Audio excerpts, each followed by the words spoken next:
Hello hi this is Chitti welcome back to my channel అండి. అందరికీ hi.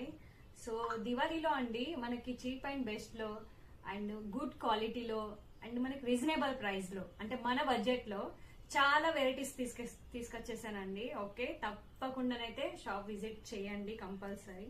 Okay, అందులో ఇదొక్కటి పల్స్ లో రైస్ పల్స్ లో with Lakshmi pendant. Okay, rice pearls లో with Lakshmi pendant with ear rings కూడా ఇలా పర్ల్స్ లో మ్యాచ్ చేసి నేను వేర్ చేశాను. బట్ ఇది అది మ్యాచ్ కాదు, బట్ నేను మ్యాచింగ్ లో చేసుకున్నాను. ఓకే, ఇలాంటి సెట్స్ కూడా మన షాప్ లో అవైలబుల్ ఉన్నాయి. ఇదే కాకుండా మనకి ఇలాంటిలో మనకి కస్టమైజ్ చేసి మన్నా కూడా నేను చేసేసిస్తాను. ఓకేనా, తప్పకుండా షాప్ విజిట్ చేయండి. స్క్రీన్ పైన నా నంబర్ ఇచ్చేస్తాను అండ్ డీటెయిల్స్ కూడా నేను మీకు షేర్ చేస్తాను. అండ్ ప్రైస్ కావాలన్నా కూడా నా నంబర్ కి కాంటాక్ట్ చేయండి. ఓకేనా, thank you so much, bye.